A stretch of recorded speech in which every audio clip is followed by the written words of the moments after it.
Hey everybody, welcome to the Jim Masters Show live entertainment lifestyle variety talk show series. How's everybody doing? It's so good to see all your faces. You didn't know I can actually see through the screen, did you? We can actually see you through the screen now. Could you imagine if we did? Some of you might not even be dressed. How do we know?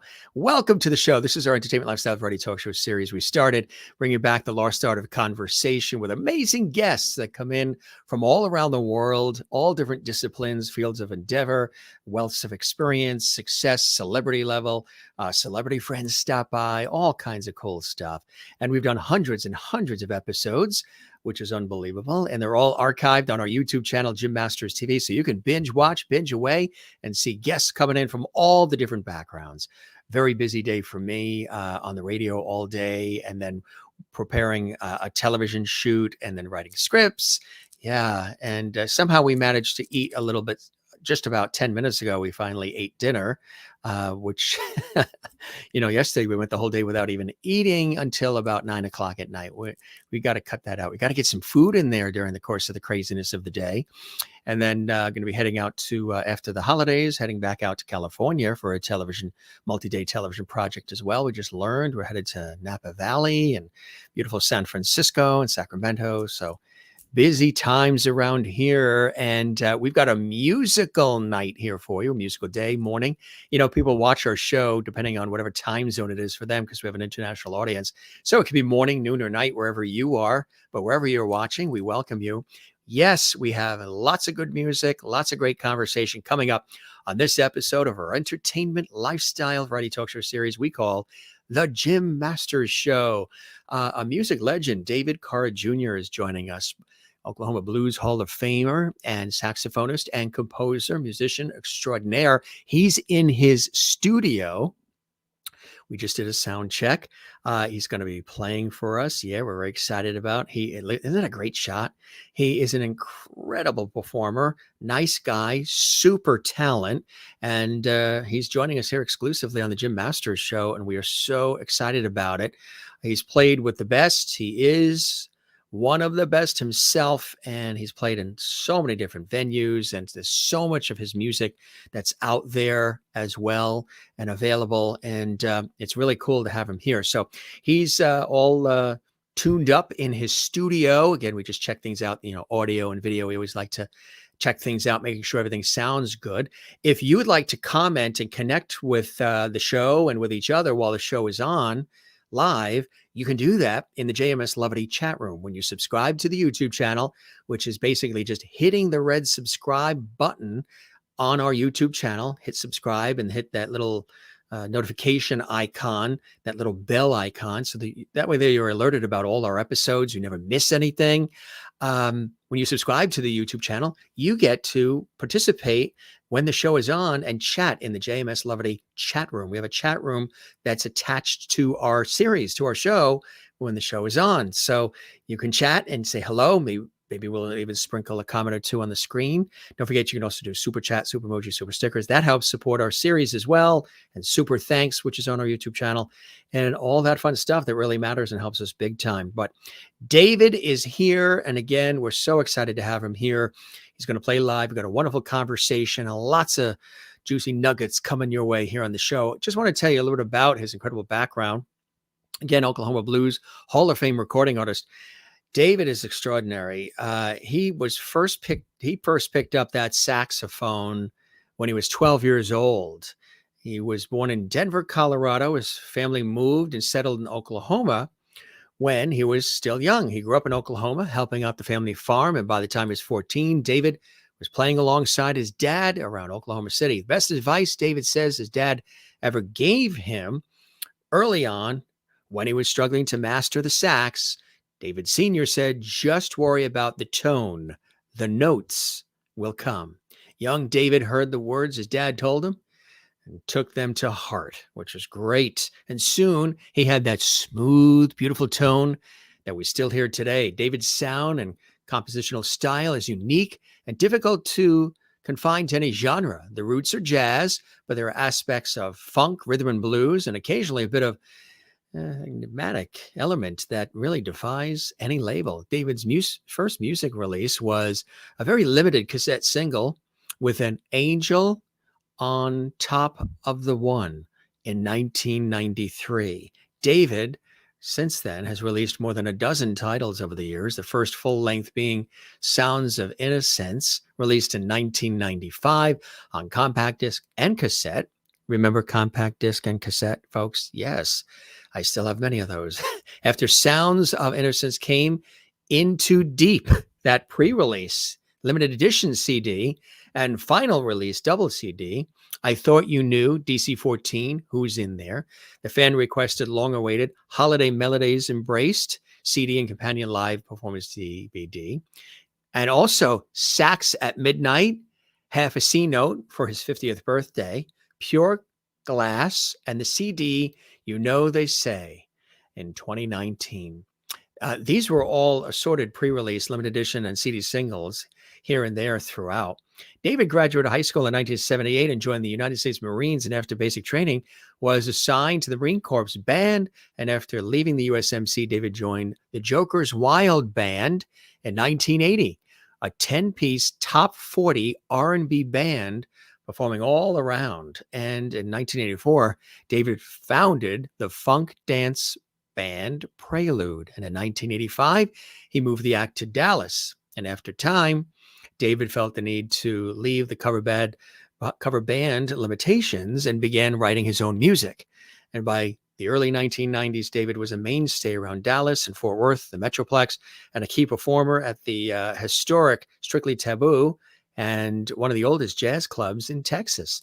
David continues to perform solo with a full band around North Texas and Oklahoma and points in between.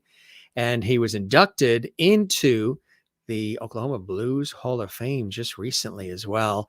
Again, he's a real talented performer, and he's going to perform for us here on the show and a lot of other cool things that are happening. So we appreciate him being with us. We appreciate you being with us. And let's welcome David in his incredible studio. Wait till you see all the technology around him. We're going to welcome him right now live to the Jim Masters Show. Gang, thank you for being here. We realize, we're on live. Some of you watch us in the archives later. If you miss anything with this show, you can see this one later in the archives as well. Thanks for being here, everybody. And if you want to comment, do so in the chat room or leave a comment on our YouTube channel. And there's our special guest, David Carr Jr. David, welcome to the show. What's up? What's up? How are you? Can you hear me okay? Yeah, we hear you perfectly. Good, because I was changing microphones as we were. This one sounds even better than the other one. Yeah, this is that this is the AKG. And nice. So I was just going to play my sax through it. I said, why don't you just play the sax through it and talk through it, and it'll work. Yeah. Makes it easier, right? Yeah. So how are things in coming to us live and direct from Grapevine, Texas? How are things in Texas right now? They're fine. They're good. I'm busy. Holiday season coming up. A lot of private parties coming up, and got a big show. Yeah. I'm doing a Saturday. Got rehearsal Thursday with my band, and we're doing the Dallas Margarita Balls. Which one of the wow, that's huge. Yeah. I'm doing that this Saturday with my band, and I. It's like my 15th year doing this. Is it really? Yeah. Wow. It's really cool when you get a chance to do what you love and love what you do. When it comes to music, of course, the sax is like a child to you, isn't it? It's like having a child. It's near and dear to you. Yeah. It just because I don't know if I'm learning it or if it's learning me. I'm still trying to figure that part out. After all these years, it's continued, right? The journey continues. The musical journey continues. I know. It's really absolutely amazing, isn't it? And it absolutely is. Yeah. So, right. So how did you first get started? We mentioned the background and all the, the cool things about the background, but how did you initially get started? What was it about the sax that really spoke to you? When I was a kid and we had left Denver and moved to Oklahoma where my dad's people were, where he was originally from, and he was running late picking me up from school. I was going to Star Spencer High, and he was running late picking me up. And my dad was just really big, like 6'8" brother, tenor sax pluck guy, Yeah. He walked in the room and people just paid attention before he even pulled the horn out. So he sets me down. He used to run late for everything. So he sets me down at the club, tells them to bring me a little Coke or orange juice or something. I'm probably 10 or 11. And the band's kicking. He gets up on stage, pulls his tenor out, literally like it's a weapon, and starts burning the place down. I couldn't believe it. Wow. It blew me. I was done. I said, Yeah. I want to do that. The Yeah. way he took command and destroyed the place with his tenor. I said, Daddy, I want to play. I want to play. He's like, okay. So he spent all the $20 and got me a pro horn. I Yeah. still have it, and so 50 years into it, I'm still playing. Wow, that's incredible, huh? Yeah. I got get tickled myself sometimes. I'm still a I kid know. at heart, but What was the first gig that you remember that really was a gig that made a big difference for you as far as notoriety? the first gig, my dad invited me to come play with him when I got good enough to play with him.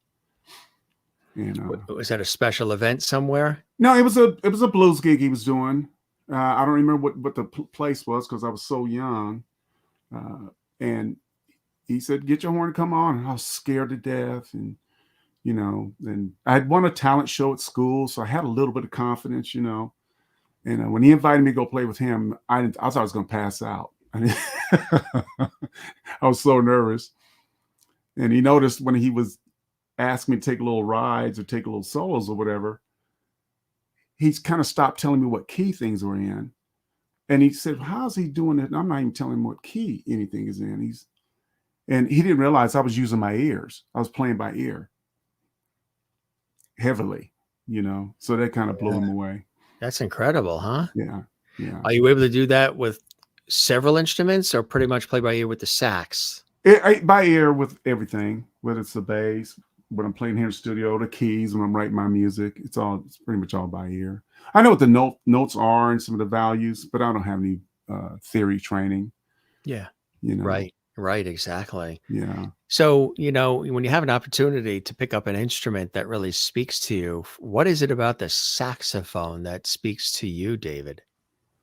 That's a good question. It is one of the things about the saxophone, I don't know if any other saxophone players even talked about it. The saxophone is one of the worst designed instruments ever because this thing will not help you. It gives you no assistance. You either learn how to play it or it is going to give you away. You'll be calling ducks and feathers or you'll be purring like a kitten or whispering.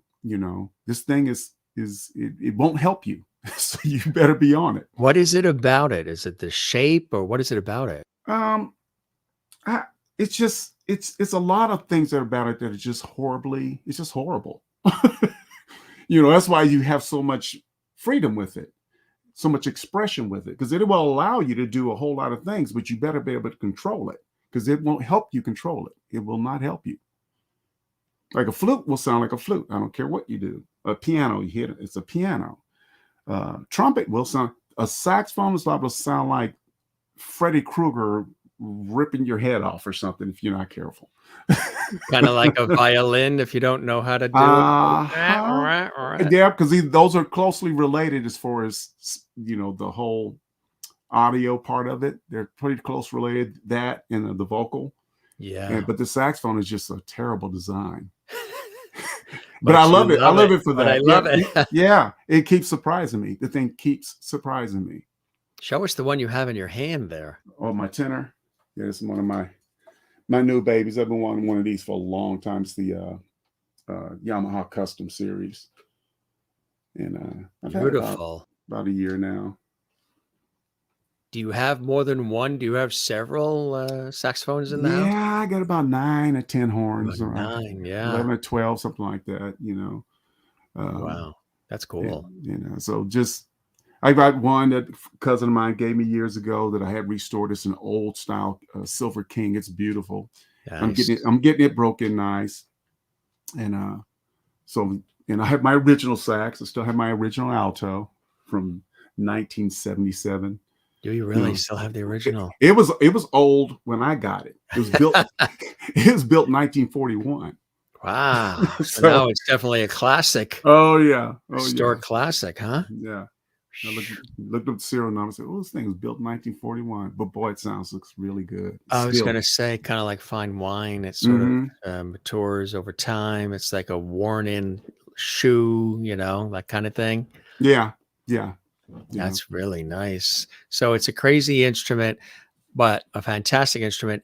A very difficult one to master. Right. But Yeah. it's no more difficult than if your desire and your will to learn something, you to get good at anything. It doesn't matter what it is. So it always takes work. Sticking with it, right? Yeah. Yeah. But as far as instruments go, this thing is terrible. It's terrible. So if you hear that, folks, that doesn't mean you should not learn the sax. No, Learn no, it. no. Take it Don't on learn as it. a challenge and Absolutely. see That's what what my dad. happens. But that's why my Your dad told me father about said, the right? tone. If your tone is good, the rest will fall in place. And he was a Yes. genius. He was a genius telling me that. He really was. Tell us about your father. Yeah, my old man from Oklahoma.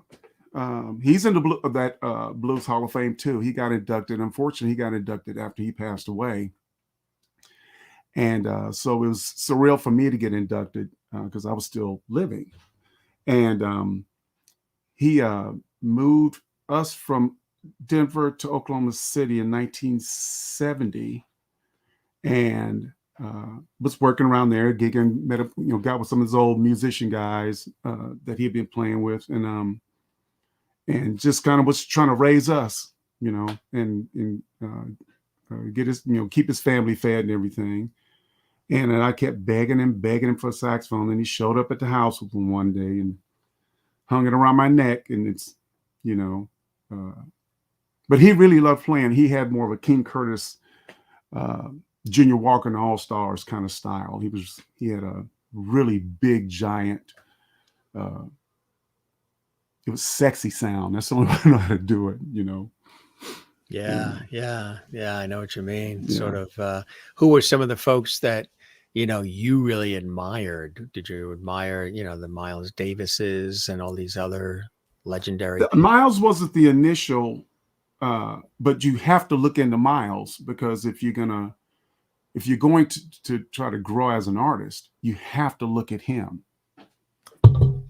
and see if you can grow yourself from his. Miles is about, you got to find that sound that's in there. That was Miles. Yeah, right. Once he kind of left the bebop straight ahead and all that, he started looking for his own self. So he was one of my heroes: Grover Washington Jr., David Sanborn, King Curtis, Gene Amos, mostly the old school guys. And they set a precedent. Stanley Turrentine, these guys, they set a precedent with, a bar, 2 or 3 bars into it, you knew exactly which saxophone player it was.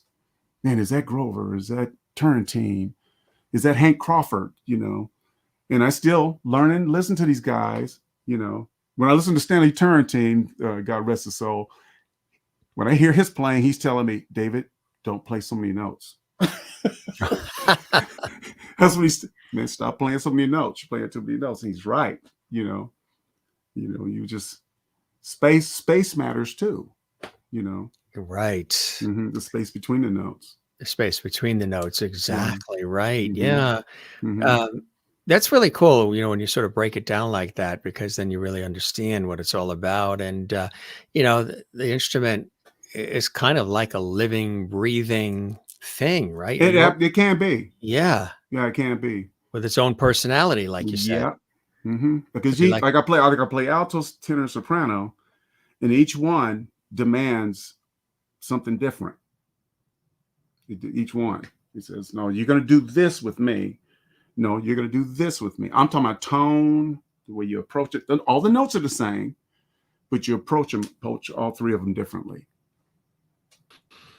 Do you teach at all? Do you teach others? I've had a couple students over the past. Not anything, because I'm not trained, so I can't sit down and say, you play Hungarian minor, and the third. I can't tell them all that, but I can tell them how to listen to their instrument and learn how to play the way I did. Yeah. And I could teach them songs and some little cheats in there. Because how I learned is I found cheats. Didn't matter what key it was in. I said, oh, well, this will work here. I didn't know what key it was, but this will work here. So when I would hear it, I said, oh, I can use this. And then in time, you start embellishing on all your cheats that you've developed. Because it's all the same. It's all just music. It's all just right. Exactly. It's all just music, styles and way you approach it. And that's what makes it so cool. Is it's a cosmic possibilities on how you can approach this thing. Tell us about some of the cool projects and music creation that you've had an opportunity to be a part of that sort of stands out for you when you look back at it all. Been doing this for such a long time, David. Well, one of the things is, of course, my catalog, 13, 14 titles into it. Yeah. That's kind of trippy when I stop and think about it. It is. And one of the more recent things I'm doing is I'm actually producing somebody else. And that's been interesting because I've been producing myself for decades. Mm-hmm. And I'm an instrumentalist. So this female vocalist, Jennifer Marler, I don't know if you've had her on your show yet. She's with Nashville Entertainment too. I will have to have her on, yeah. And she just dropped another single that I produced for her. Did she really? Me. Yeah, called "Love Me." It's hot. I gotta admit, it's hot. And we've done three or four titles thus far. She is extraordinarily talented. So it's been a lot of fun and a treat to work with her because she is just, as a singer, in her songwriting, she's gifted. She really is. So sometimes I go, does she need a real producer?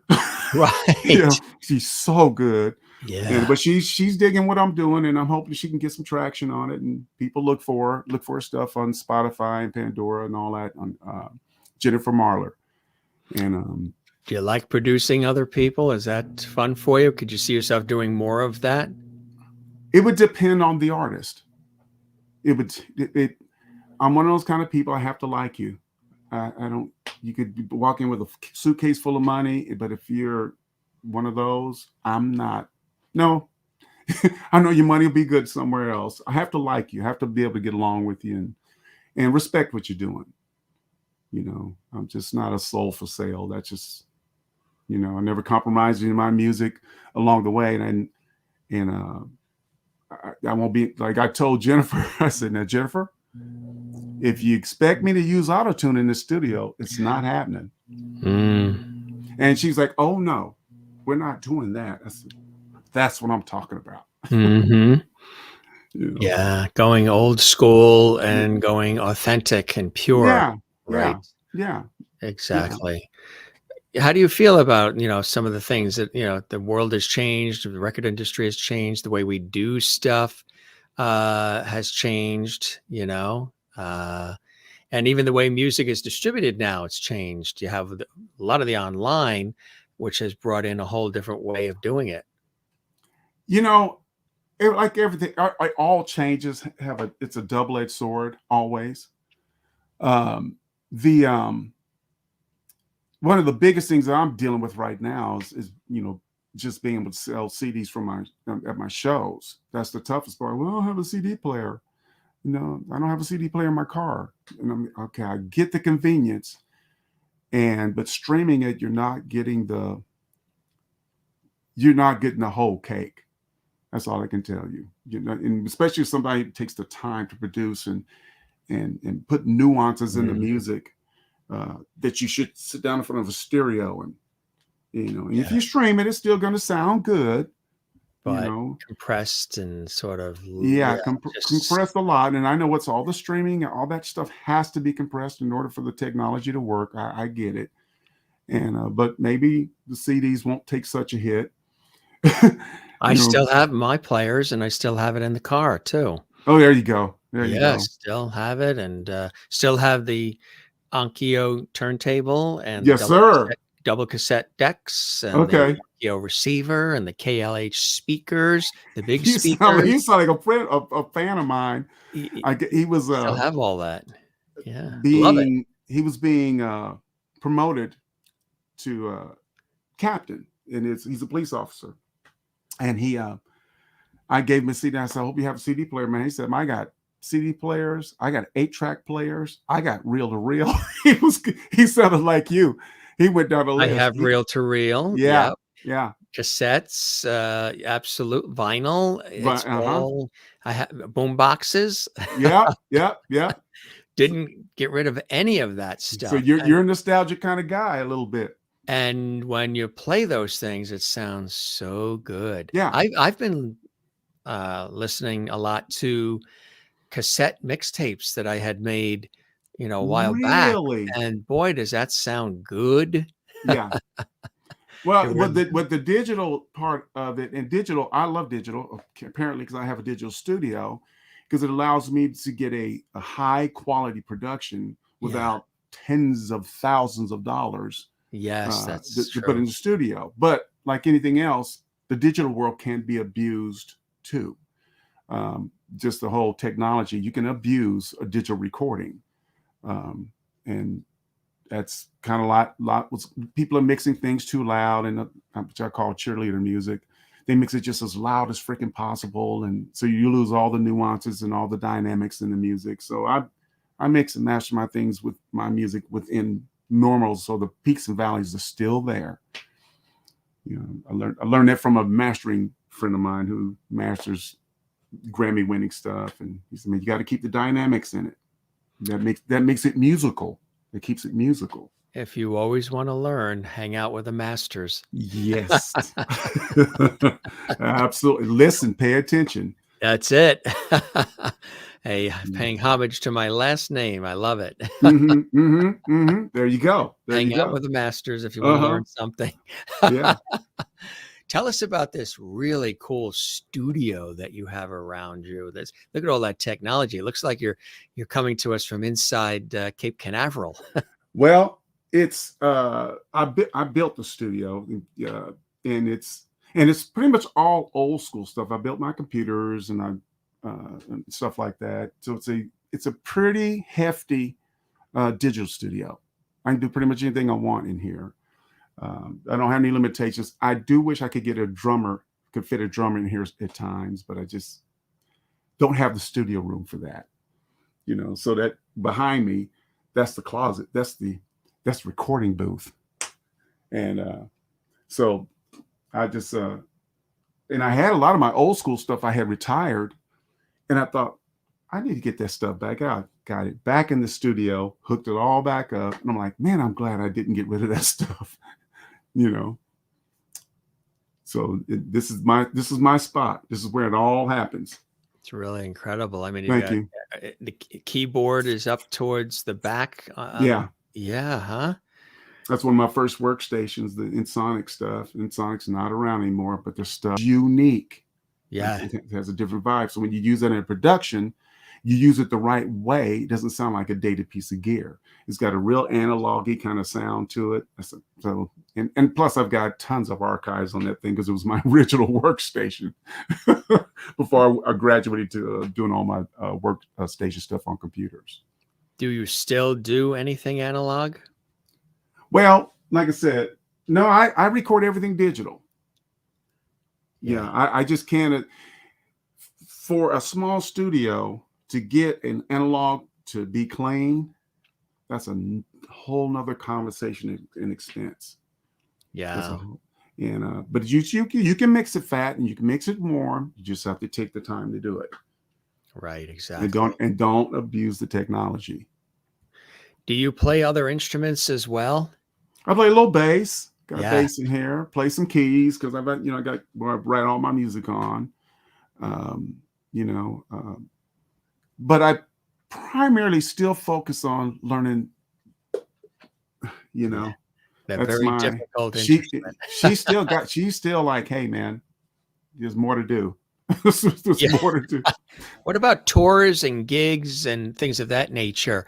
Any places you've had an opportunity to play that stand out for you? And do you get to travel? I mean, I know the last couple of years have been difficult for everybody, but have you had, when you look at the span of this long career in music, are there places you played across the country or where have you that stand out for you? Certain shows, certain events, certain venues that you really loved? I would say, we talking about like really special situations is when I first started my solo career and I had my dad come down Mm, and come play with me. that's nice. And it was at the Magnolia Lounge at Fair Park. It was a show sponsored through the city of Dallas. And that, and I'm so glad I have video of that because when I even pull it up now, and not just because my dad is in the video, I get to see him play and I get to see him, I just get real emotional about it because that's when I took that fork in the road. We're gonna do David Carr Jr. all day long from now on. That was in 91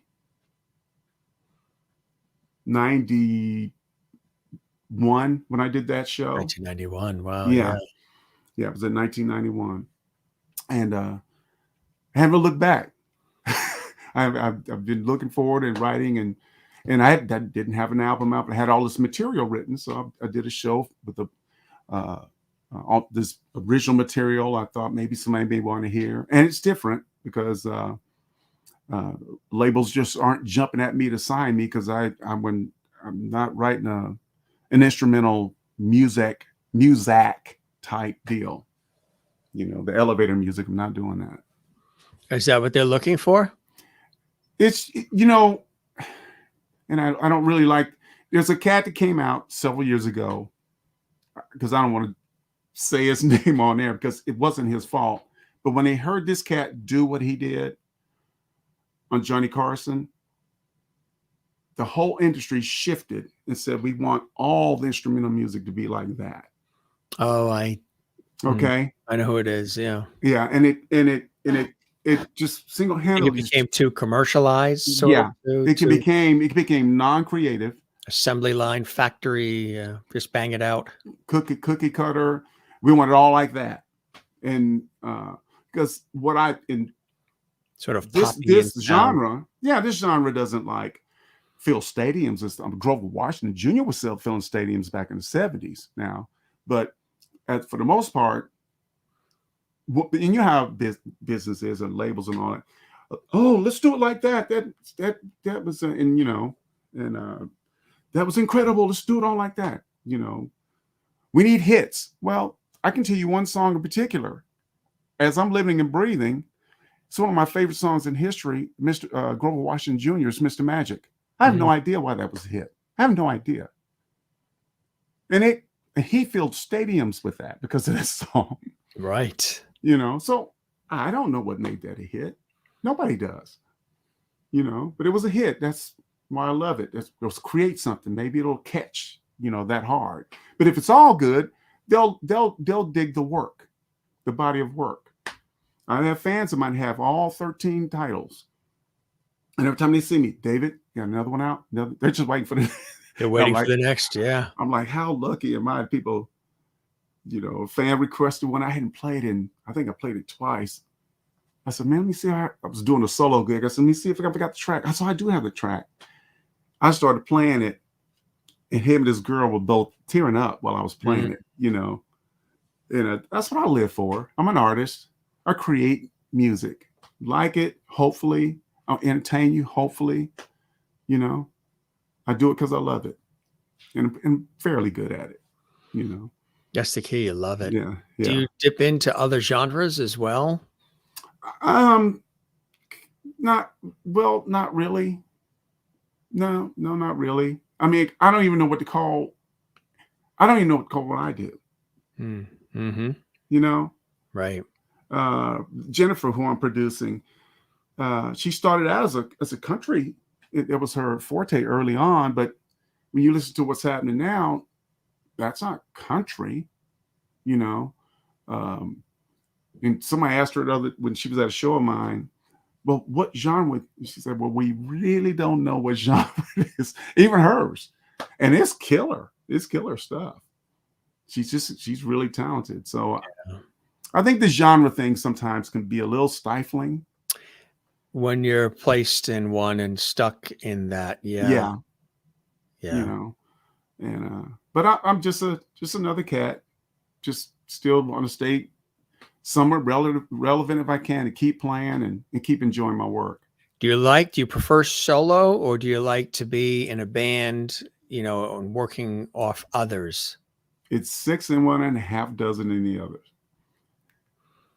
With my tracks, it's like push play, and I get all the money.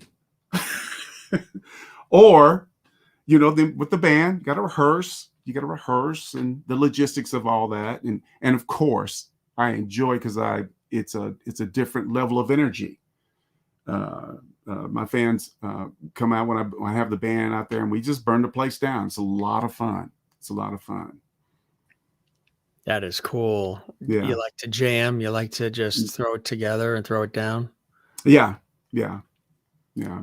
And my music, I like to watch it take directions. It'll once we get through the basics of the verses and the choruses and the intro, let's see what direction it's going to take. Oh, and it gets crazy. It is so cool. I'm just glad I'm part of it. I really am. I'm just glad I'm part of it. I tell you, it's been amazing when you think about the longevity and how long you've been doing it. And the Oklahoma Blues Hall of Fame, that's quite an honor.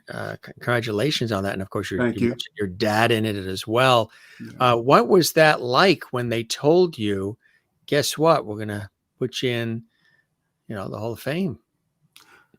I was it was I didn't know what to think about it for the longest, because my old man passed away in 91, and I still miss him Sure. if Oh it yeah. was yesterday, because he Yeah. was my best friend and Mhm. an incredible cat. But I thought about that. I said, I'm actually breathing, still breathing, and they're putting me in there. And my cousin who plays bass with me, Bronco Carr, his old man's in the Blues Hall of Fame too. He was a blues singer, but his old man had passed when they inducted him. So they inducted us together, and I just at the same time, and I just let everybody know, one of this, it's very surreal. We get it, and we're living and breathing to appreciate it, and able to thank people for still listening and supporting us through our musical careers. Are you working on some more music now that is coming down the pike? Well, I just released 2 singles this year. I'm trying a little bit different approach. Instead of releasing a whole album, I said, well, let me just do singles at a time.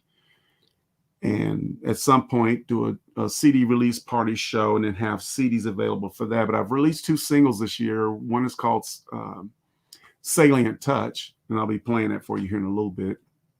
And the title track of the album, Groove Addiction. And so I've released those 2. The whole album is finished, but I'm always writing and always trying to come up with the next. Oh, I think I hear something. What is that? I'm always working on it. I go to bed thinking about it. I wake up thinking about it. It's in your dreams too, Yes, right? it is. What inspires you to write music, to create it? What are some of the things that inspire you? It's sometimes it's just be a feeling. You just don't want to create something. I mean, I wrote something a couple of months ago, and it was crazy, because normally I have to hammer at things. Like I said, I'm not theory trained, so I have to hammer around at some chords and find some chord structures I like. This thing hit me. I wrote it in about 5 minutes. It was wild. And I can't play it on air yet because it hasn't been. I haven't submitted it to my publishing house yet. But it's a little thing called Dreamscape, and it's going to be on the album. It's a cool song. I'm like, man, that just came out of nowhere. 5 minutes, and the song was written. I just had to arrange it and 5 produce it for minutes, that. really? Yeah, Wow. yeah, that even blew me away. But occasionally it happens. I've got one I wrote quite a while ago. yeah, just in some type of vibe, and wrote this ballad that I love playing it. And when I play it, I go, man, I'm so glad I wrote that. I'm glad it's one I wrote, you know? Yeah. We have Groove And Addiction on the screen. yeah, That's a yeah. great looking album too, huh? Yeah, that's my friend John Hunter does all my artwork and promotional stuff for my career. Has been for decades now. He's How do you very, describe this album? oh man. What can people hear? What do you hope they get from it? They're left with. Well, you're going to be left with each song is going to tell you a different story. Hmm. And I know that's kind of rough these days since nobody listens to, like, when we used to sit down and listen to albums and CDs, and then it got to where only 2 songs were any good on whatever, whoever's releasing anything. Well, each one of my songs are unique, and I'm trying to take you on. I'm just trying to tell you a story, and you kind of make it up. You just kind of make up the story as you go along as you're listening to it. You sort of You connect know? to it. You sort of plug into it Yeah, and sort of make it your own in a certain way. yeah, So you're definitely through music a storyteller. yeah. At Yeah. least that was we're supposed to be. I know we used to be. I don't know about Right. Exactly. you know. Do you find that harder when it's instrumental versus vocal? No, not I don't find it harder because of what I was introduced to early in the game, what jarred me. And it wasn't just one genre, it was R&B, it was a lot of stuff. And then I started listening to King Curtis and I started listening to these different sax guys. And I'm like, man, these guys you just turn the page at the next and they just got a story going on through this music and they're not saying a word. It's all coming out of the sax. It's all through the music. It's in the arrangements of the music, so mine stays a little innocent because it's not very vocal, except what these are doing. Exactly Yeah. right. Is there an area of music that you've stayed true to form to the genre you're in, but is there another area that you would like to maybe dip your feet in? Have you done, a lot of people that do jazz and R&B and blues, they delve into Christmas music too. I do have a Christmas album. I know. I do But have of that, course, tell and the audience the name of it so they can look for it. They're going to be looking for all of your music. Holiday Memories Embraced. And I'm pretty proud of that because I told myself I was only going to do one holiday album, and because it has served me well over the years because it's different. It's hard to date it unless you have it, but I just wanted to do one, and I picked some of my favorites to do my own arrangements on. And Like what kinds of songs for the audience? That's not. like "Oh Ye Merry Gentlemen," Yeah. "Silent Night," of course, "Silent Night." What else is on there? "Oh Christmas Tree." Mm. Yeah. And what else is on there? Think, David. I was like, This audience loves Christmas music too. yeah. What's that? "Oh Come, O Ye Faithful." Oh yeah, sure. Yeah. That's a good one. That's one of my favorites. I always Yeah. love that song. Now I've got a little different take on it. Yeah. It's a little exciting. Yeah. A little rhythmic, Rhythmic is great. I love. Yeah. Yeah. No, I'm a big collector of all that. Yeah. Yeah. Because I love to Yeah. hear the different ways and the different versions, of the music and the different take on it. Because a lot of times, you hear one version, and that's the thing about the radio these days. They play the same songs over and over and over. Yeah. That's why people start to say, you hear people say all the time, oh my God, they're playing the Christmas music again, that Christmas music again. And I'm like, Yeah. you don't understand. I've already started listening to it because I have so much of it and all these different takes and all these different incredible versions, whether it's, you know, steel drum to Yeah, full string orchestral absolutely. Mancini orchestra to flutes and choral groups Yep. and you know, Bells, bells. there's just like there's so much that's done in such and a lot of rhythmic, a lot of smooth jazz versions and Right, contemporary absolutely. that are fantastic. I mean, you know, they take you know, Old Christmas Tree and they turn it into a smooth jazz song that sounds like something you could listen to all year long. Absolutely, And absolutely. I think that's ingenious, and I think it's really cool, and a lot of the people have done that, and, here's your album. There it is there, There, folks. yeah. Yeah. No, this is all you can find this in Apple Music and Spotify and all the Pandora usual and places, yeah, Pandora. yeah, yeah, That's cool. There it is yeah. there if you wanna get into the, holiday, music, folks, as well. Cool. Maybe we could get you to play, like, also a holiday, you know, one of the holiday Yeah, songs since I we're can do I coming could do into that that. season. Yeah. Yeah. Get us in that spirit. You wanna play something now for us, my friend? Yeah. Do you want it to be a holiday one, or what are Yeah, you you thinking? you could play a couple of things, but maybe try a holiday one first. Get them in that Okay. holiday All right. spirit.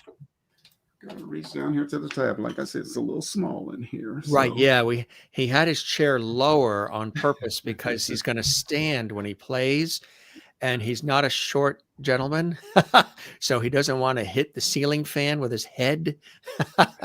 So he had this chair a little bit lower so he's going to play for us here on the Jim Master Show Live. Gang, if you're joining us for the first time, welcome. We have Blues Hall of Fame saxophonist and composer. I think we added in guitarist too earlier in the show too, but he's played guitar and keyboard, but he's known really for the saxophone. He's incredible. Got a lot of music out there. He's been doing it for a long time, and he's going to treat us here on the Jim Masters Show live to some great music. And if this is your first time here, thanks for joining us. I'm your host, Jim Masters. Check out all the other episodes we've got, gang.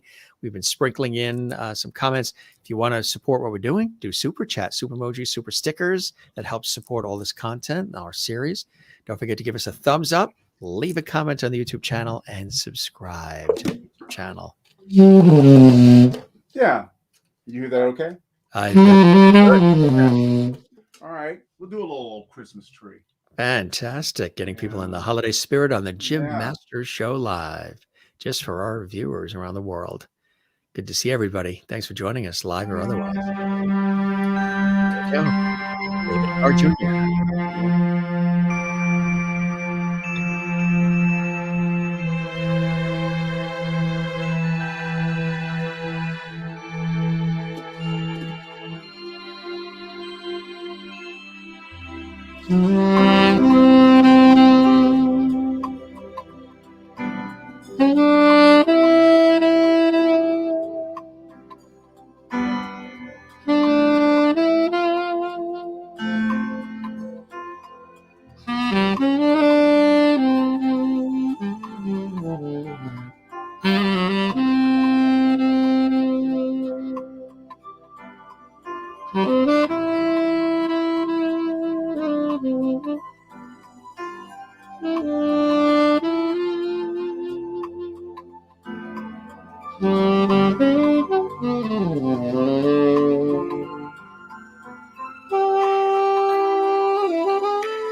That is nice. That is nice.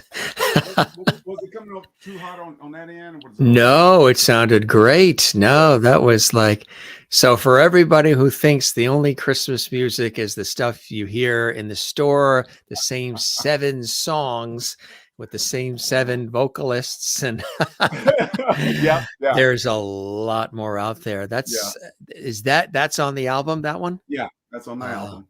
that's got such a nice sound. I like the rhythm and the Yeah. beat underneath as well. Really good. And I like how Thank you, brother. I appreciate that. I really do. you I melded really do. into a little jingle bells in there as well. Oh, a little medley. I've got a little medley. Yes, that's Yeah. really nice. So that's on that album there for those of you who love the holiday favorites. Some of you actually have said, yes, holiday music. I can listen to Christmas music 24/7, 365. I'm one of those people too. Me too. Yeah. Yeah. It just makes you feel good. You know what I've always said? They remind me, and I think the world needs more of that sweeter sound anyway, because it's been a little crazy the last couple of years. Yeah. Whenever I think I said this on the air a couple of weeks ago, what the thing is about Christmas music of all different kinds is that no matter what goes on throughout the entire year, all of the chaos and the madness, the confusion, the good times, the triumphs, the happy times, the horrific times, once again, old reliable, here comes Christmas and the Christmas music. There you go. It starts filling the radio airwaves. It starts being available to purchase. It's in the stores. And we're glad to see the season. There's something about the music, the season, the gift makes of the you feel season. better. It really does, right? It really does, and releases those feel-good or endorphins, those hormones. And I just think of them as like lullabies that we heard. Right. Because when you think about these songs, especially the traditional ones, O Come All Ye Faithful, Angels We Have Heard on High, and all of them, we've heard these since we were born. These Christmas songs have been around every year our entire lives. Yeah. Whether you're Christian or not. Right, absolutely. It almost has nothing to do with that. Just how it makes you feel. And the lullaby vibe about it. I like the way you described them. They're like lullabies. They're like lullabies that come back that you've known since you were a baby and a child, that come back to sort of soften and comfort and remind us of what it's all about, really. Right. Life, family, love, commitment, God, I mean, everything together that sort of comes to a pinnacle, which is really nice. Matter of fact, you had Sherry Larson in Kansas. She said it's beautiful. That was making her feel, she was picturing being snuggled in front of a fireplace with drinking hot cocoa. Yes. Not bad, huh? Not bad at all. Goosebumps coming from Maureen. That was absolutely beautiful. Thank you, David. Cool. Thank you. Kathleen, and Kathleen in New York City says, wow, really nice. And she also said she's noticing now the keyboard on the wall there. Yeah. Is that a real keyboard on the wall? Yeah, it's one of my workstations. Yeah, that is one of the workstations. Yeah, that's it. I'm glad you played that. That put everybody in a good Well, just that was a nice. great suggestion. I didn't even think about that. It was a great. That's you can take credit for that. I didn't even think about it. That's why my last name is Masters. There you go. There Always you hang out go. with Masters. Did you want to play something else for us too? Is there something else you wanted to play? You said. Yeah. I mean, I don't know. This one's kind of funky. That's good. We love And, funky. and I actually, love that. this is the title track for the album, and it's Groove Addiction. Oh yes. Mm-hmm. You know what I love too? I love 70s music, and I love the orchestral, rhythmic 70s music where they used to bring in the big orchestras, all the musicians, Yeah. and they would do Yeah. these real percussive rhythmic songs that were like 7-8 minutes long. And yeah, and they're just the instrument. You hear the strings going, and you hear the horns and the bongos and the flutes and everything, just saxes, flugelhorns. It just goes and goes and goes, and you're like, wow. I just always love Well, that. I hope this Groove Addiction. This one grooves for a minute. That's So great. if you can indulge me, because I'm kind of long winded, and You're in good company. okay. So That's what I do for a living. I'd be out of business. There you go. So let me know when you want me to start. Oh, you can start. The incomparable David Carr Jr. is in his studios, coming to us from beautiful Grapevine, Texas, in the greater Dallas-Fort Worth area. And he's going to groove us now with something nice from Groove Addiction, which is that CD, the album we just showed you. There it is again. Pick that up, folks, as well. There's the Christmas one we just did. And then here is coming off Groove Addiction. All right, my friend, it's all yours. But this is the title track, Groove Addiction. You can dance if you want.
Wow.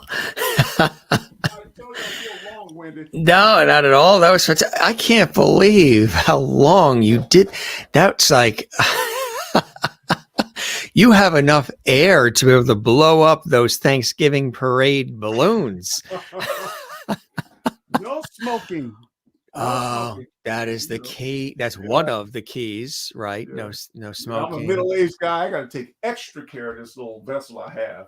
What do you do? What is your routine? How do you do that? How do you take care? Obviously, you take care of the instruments, but how do you take care of this instrument vocally with your hands, your shoulders?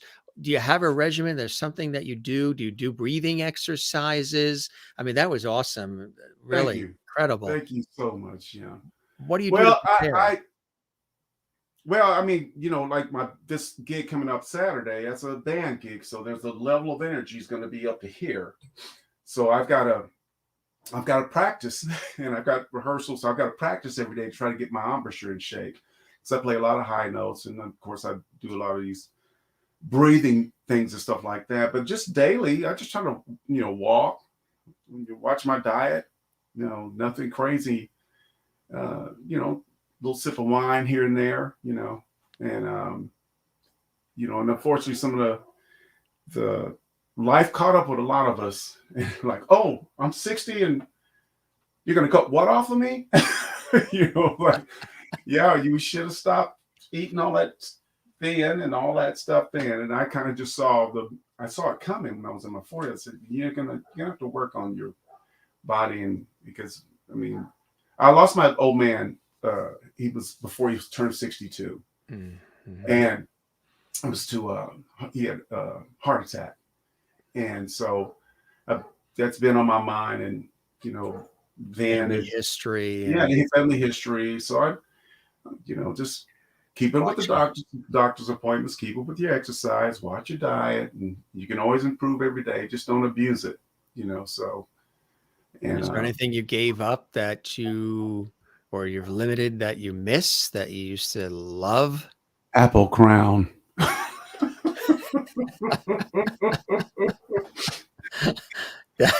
Oh boy, He's been waiting for years to answer that question. That's why he came in low and said, "Apple Crown." Yeah. It's like they took Crown and dipped it in Jolly Ranchers. That Oh apple. my God. That's what it's like. So I was during COVID. Not allowed to have any, or it's been reduced. Oh, I can. Since I'm on that You only live once. I know I'm on that regiment, so I probably haven't had any in a year. What's the regimen they have you on? Well, it's It's your own.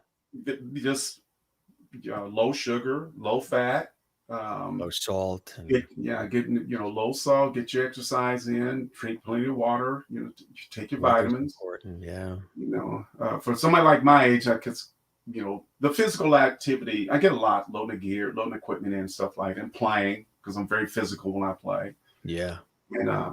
But my mind is still childlike. I mean, you can't see everything in my studio, but there are transformers, and I mean, like that whole thing right there, that's full of transformers back in the 80s. I still have my baseball cards and Matchbox cars. Yeah. Yeah, I play with these puppies. I pull them out sometimes and play with them and transform them. Do you? Yeah. That's Yeah. funny. Yeah. That is I'm cool. still a kid at heart, man. And You know who would love to come over to play with those? Gilligan. okay, come on. Let's hang out. Gilligan wants to come over to play with the Transformers. And I won't treat him bad like the skipper does. Come on, No, man. that's right. Exactly. He was What a other beauty. toys do you have in that toy chest room you've got? Well, I got robots. Shit, I got Star Wars stuff in here. Got a couple portraits that fans had made up of me. You can kind of see one right there. That's a portrait of me. A fan did that for me and inspired me to do my Half a C Note album. She sent me that, and I said, "I'm doing the Half a C. That's going to be that's an album coming." So I did Half a C Note because of that inspiration. I'm glad you asked about that because that brought that. You know, things happened so long. I was 50, 12 years ago. So she sent me that, and I went, "Oh my God!" I said, "I got to get in the studio." Yes. Yeah. You know who else wants to come over to play with the Transformers? Nobody. Mr. Goldie, Mayor Goldie, Don Full of Love. Yes.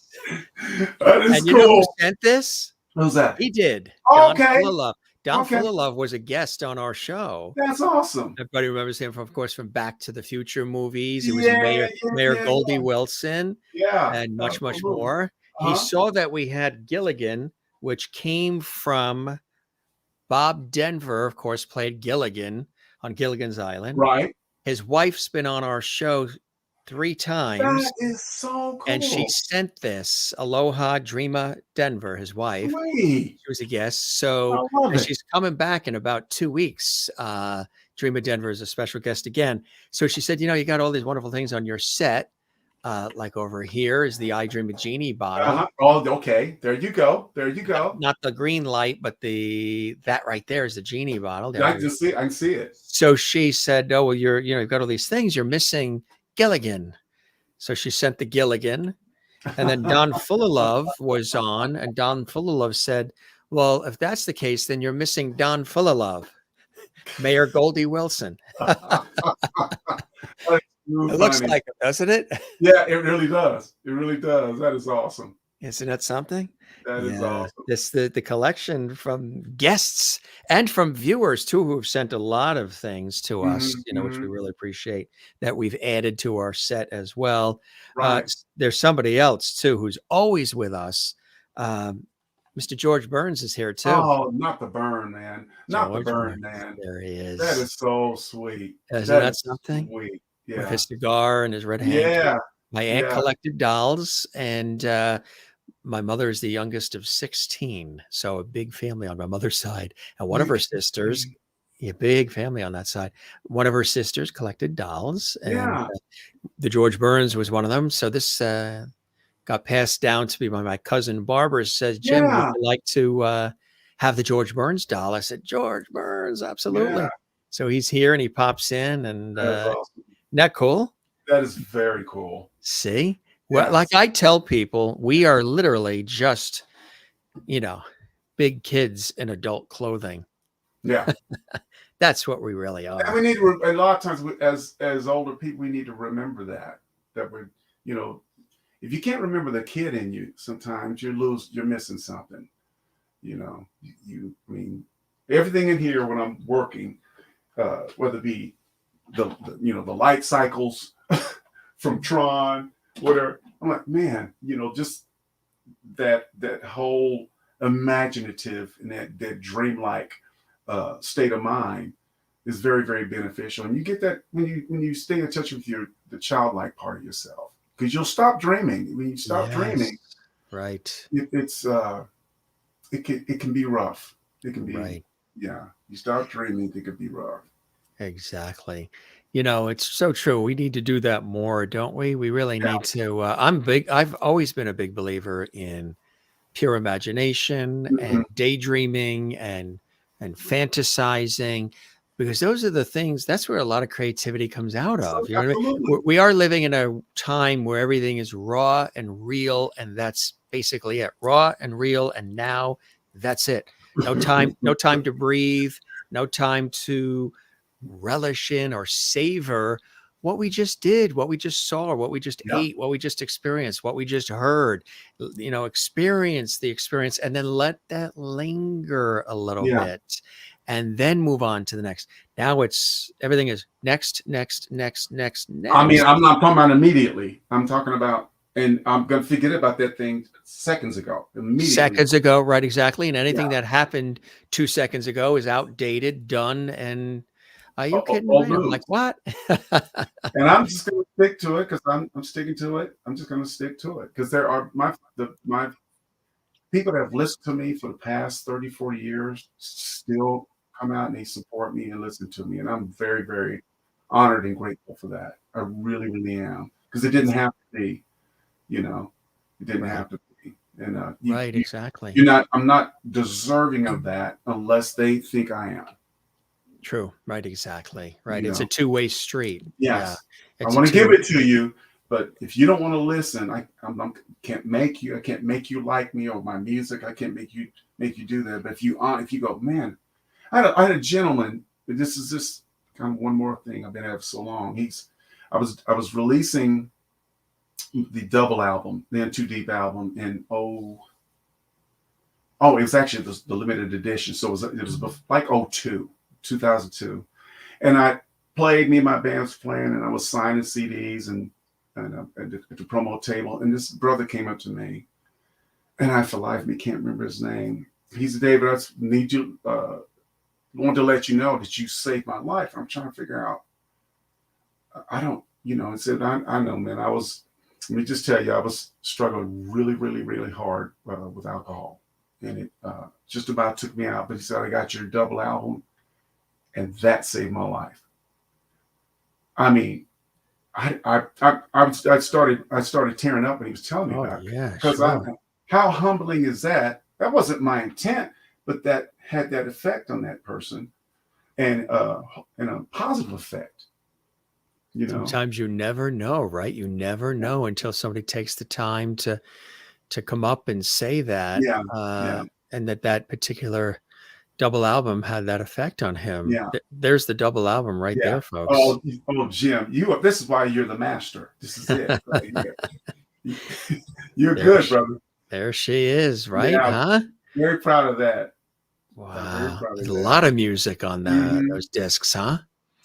And a friend of mine did that artwork on that, Rolando Diaz, and he's a world-renowned artist. And we do this show a few times a year called Passion.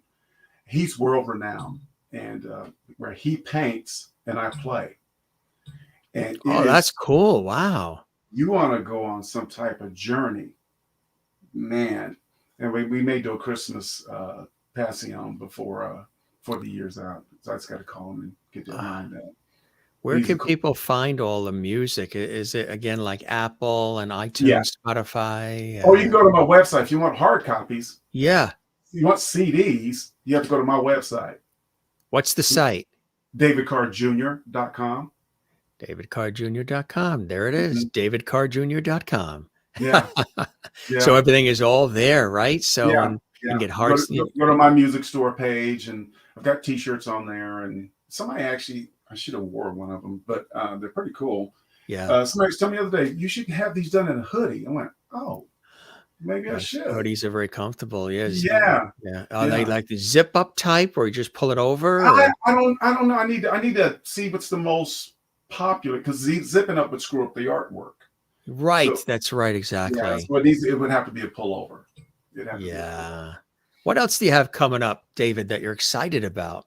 Well, I'm really excited about the Margarita Ball because that's like madness. That's a big one. Yeah. It's a big one. And I'll have my band with me. And like I said, we'll be trying to set the place on fire. And I'm really excited about which single am I going to drop next. I'm trying to decide which one am I going to drop, and I'll get with Nashville Entertainment when I get ready to do that. And I'm looking forward. I've got a lot of Christmas work coming up. There's a caterer in town that hires me every year, and I'll do anywhere from 6 to 8 of her events with her, and that's fun. I do them early in the day, playing stuff off the CD, off the holiday CD, and just working, But I get to do me. See, that's the whole thing. That's That's the thing about my career. I love so much is I get to do me. I'm not playing when a man loves a woman and all that.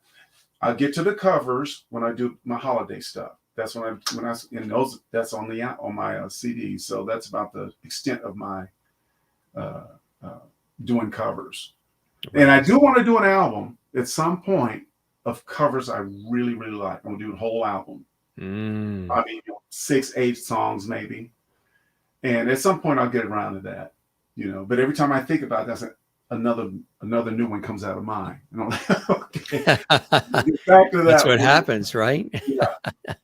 Yeah, I'll start writing something of my own style. Do you have a certain preference? I mean, are you more of the performer than the songwriter? Are you more the songwriter than the performer, or is it equal for you? Jim, it's crazy. Nobody's that. I think it's all this. It's kind of the same. It's kind of the same. I put the same energy in it, emotionally, psychologically, when I'm in here working. Because I don't, like I said, I don't have the theory to pull from to say, well, they say that chord works with that progression and this. I have to literally dig and find it, and that's part of the love. I said, oh, you can do something with that. What's the bass? Right. Okay, pick up the bass and yeah, okay. So I'd say it's kind of one and the same. Yeah. I've done it for so long, I kind of take it for granted, just a process. But now that you ask the question, makes me kind of look at it. Just sort of Yeah, think about it and gee, what yeah, does come first? Yeah, yeah. the chicken or the egg, right? hmm hmm but I do, and I'm notorious for this. I will pretty much do at least 95% of the production and the songwriting and arranging before I even pick one of those up. I have no idea most time what I'm even going to do on the sax, but it all manages to work. It works, Yeah, which is cool, huh? yeah, yeah, yeah. It works. What are some of those blessings and joys in your life that keep you doing this after 34 plus years and counting? One, I got to tell you, I married my best friend, and we're those latecomers, so we've been married about 5 years, but we've been together for about 20. She's a fan. She's not just my wife, but she's a fan of my music, and she has done nothing over the years and over the decades just encourage me as an artist. That's all she's ever done. When she's at a show, she's partying with everybody else. She enjoys the music. So and like I said, just the people that keep coming out and encouraging me as a person, as a human being, and as an artist, and just being lucky. I just feel lucky to still be doing it. And no, I don't have $1 million in the bank yet. That might happen. Who knows? But that's not why I do it. It's not why you do it, right? Exactly. It's not for the accolades and all of No, that. If no, that comes, that's the gravy as a result of absolutely, the effort and work put in, right? absolutely, Yeah. absolutely. That's how I always look at everything. Yeah. Yeah, It's the yeah, way, and with kindness and empathy, and yes. it's all Consideration, absolutely. consideration, respect, Mm-hmm. and Mm-hmm. and have a good time doing it. Have a Yep. good time doing it. Life is short, as we know, as we've Yep. seen, and it's unpredictable. And so make the most of it and live well. Live Yes. well. Yeah. Those two words, live well. Live That's well. It's very, very important. This yeah. was awesome, my friend. I can't believe I- It absolutely was, Jim. I appreciate you. I really do. It's been a great spending time with you on your show, and I appreciate you doing it with me. I hope the show met whatever expectations you had, and this was really phenomenal conversation, as we say. We don't call these interviews; we call them conversations. There you Big go. difference. And then you sprinkled in a couple of cool songs, one holiday and one Yeah. from the other album, which Yeah. Groove Addiction, which was Yes. great, Mm-hmm. and just really a terrific conversation. Spread the word about our show. Let I'll folks know definitely that do we that. are here. We're going to definitely keep that porch light on for you, you are literally welcomed back Saxophone. anytime you want. Well, cool. I'll definitely schedule some more time with you, man. I'll definitely do that. I really, really enjoyed the time with you. I did as And well. I appreciate your audience tuning in and giving me Yeah. an opportunity to play for them some. Because Sherry, my dream is for as many people in existence to hear my sound as possible. that's exactly right. Couple of quick comments from some of our faithful. Kathleen in New York says, "Thank you for being here, David, and for playing for us. You are terrific. What a great show." Thank you, Kathleen in New Awesome. York. Maureen in Arizona. "This has been such a fun time. You play a mean saxophone," That's as my my grandson. son calls it. Thank you for the wonderful music and the conversation. That's And Sherry sweet. Larson in Kansas. These are our lovelies. Thank you, David. What a fantastic evening. Such a career and your music. There are no words to express your music. Please come back and join us So soon. you wonder why I keep doing it. These are That. the thing, right? Me Yeah, I too. mean, Exactly. Yeah. because they could have ran off screaming, going, "Oh no," Right, exactly. And Yeah. hearts and emojis and Christmas trees. Yes. And Jane watching in Sweden. So cool stuff. David Carr Jr. is the website.com, of course. And David, thanks for being with us on the Jim Masters Show Thank you for again. having me, brother. Thank Tell you for having me. tell all your friends about us and check out all the other episodes. And it was really, we've had the Pointer Sisters on the show. Oh, We've man. had Freda Payne with us, Florence LaRue. We've had Brother, you're no joke. Melissa Yeah. Manchester's come through. Yeah. It's like That is awesome, man. we've had some good people coming through. Yeah. Well, you have a great show. This is my Appreciate first that. experience with it. And I'll definitely promote the page and stuff like that. And I appreciate it. I really Pleasure do. is all mine. You be well, my friend, okay? All right. You have happy holidays You too. and be safe out there. And we'll see you soon, brother. One of the best addictions you can have in life is a groove addiction. There you go. See what I'm talking about. And there's our supplier right there. Right here. Of the groove addiction. You ain't lying. Thanks, David. That's where you go get the album. But That's why you get the album. You can stream it and stuff like that, if you want to. But Exactly. Yeah. help an artist out and buy the hard copy. Buy it. Right. Right. Yeah. Right. Exactly. Or download it. You can download it. You can download it. Mm-hmm. And they're not expensive for what, what it costs. 99 cents a pop. 99 cents. Yeah. But if you want the cool thing, then you go to my website and buy the album. And you get the whole album. Yeah. Yes. Can't wait to add more of that to my collection as well, David. So cool. You be well, my friend, and we'll welcome you back soon here on the Jim Masters Show. Best to you and the family. Thank you very much, Jim. I appreciate you. Have a great evening. You too. You take care. Bye-bye. Bye-bye now. David Carr Jr., for almost 35 years, has been entertaining everybody with incredible music, as you've heard some of it tonight, which was really cool of him to do. And some of it have come off these albums here. Now, we talked about the Holiday album and, of course, Groove Addiction. There's like 13 titles. And, of course, this is the double CD as well. He's great at what he does. Somebody asked, does he play guitar? Yeah, we mentioned that, I think, a little bit earlier. We had said guitarist as well. Yeah, he does play guitar, and also keyboard, but truly a saxophonist to the umpteenth degree, and composer as well. David Carr Jr., inspired by his dad, by his family, by life.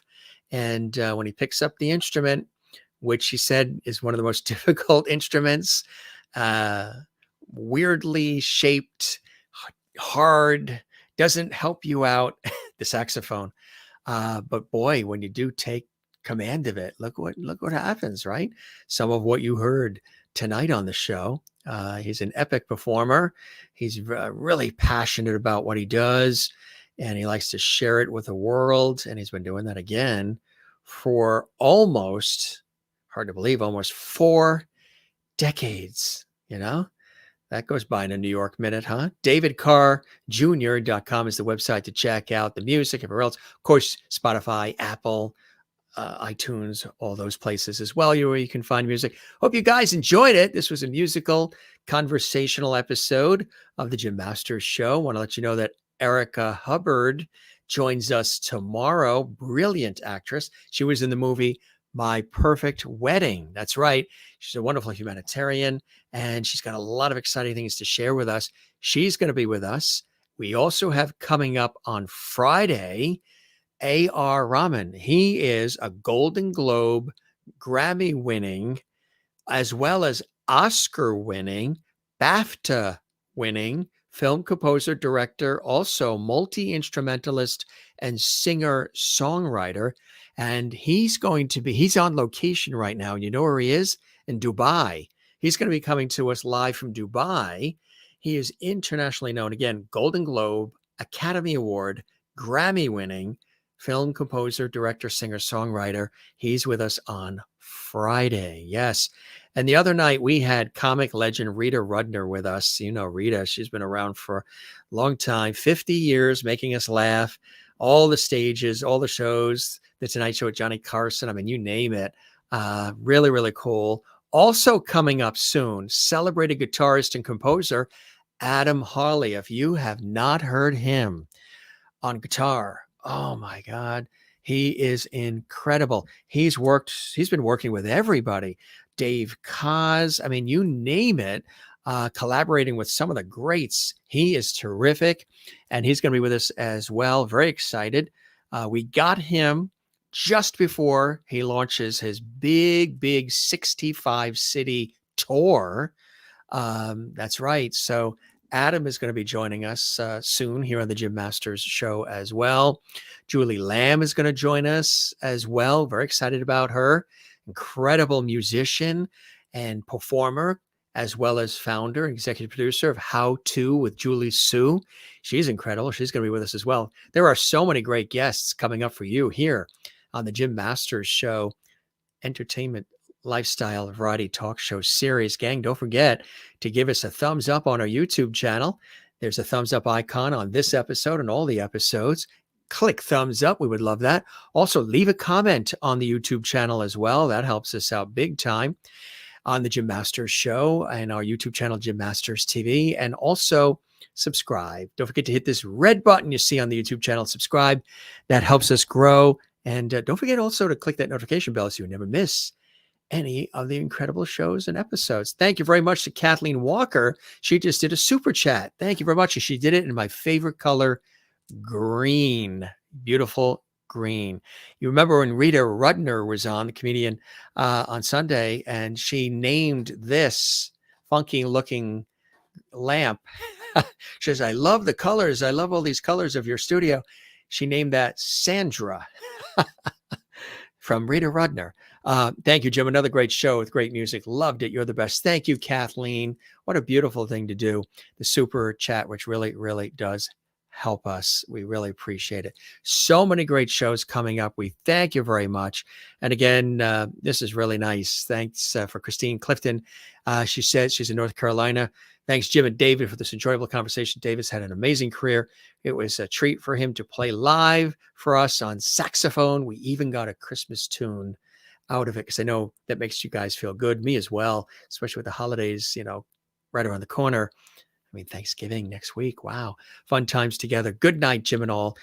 Yes, good times from everybody. Jane is still up late into the evening, into tomorrow. And she sends some heart-filled emojis as well. And again, thank you very much, Kathleen, for that super chat, which is helping to support everything that we do here at our show. And very expensive to do the show, but we do it because we love doing it for all of you. Cool stuff. All right, gang. We thank one more time David Carr Jr., Blues Hall of Fame saxophonist and composer, right here exclusively on the Jim Masters Show live series. We love you all. Take care, gang. Don't forget to relax. We always say to do that. Don't forget to relax, breathe, take care of one another, love one another. Make sure you do that. Breathe from the diaphragm. Very important to do that. And relax. Take time to listen to some good music. Watch a good movie. Watch the Jim Masters Show series. Binge watch hundreds of episodes and breathe. we're not living in a society that emphasizes relaxing too much anymore, right? So I'm telling you, take a minute to relax, savor, sip the coffee, don't gulp it, especially when it's hot. And love one another, take care of one another, and love yourself. We don't say goodbye around here. We say see you later. Ciao, cheers, shalom, sayonara, hasta la vista. We say moya loop, slancha, take care, be well, and we shall see you all real soon, right here on the one and only. It's a very rare, unique thing what we do here, isn't it? From all aspects, the show is interactive. We do extended conversation. We bring in entertainment. Every episode is something different. It's not the same genre, not the same kinds of guests. Everybody's different. Everybody has a different story to share, different tales, different enthusiasm for life. And I think that's cool. That's variety. And that's the way talk shows used to be. Every guest was something different, somebody different.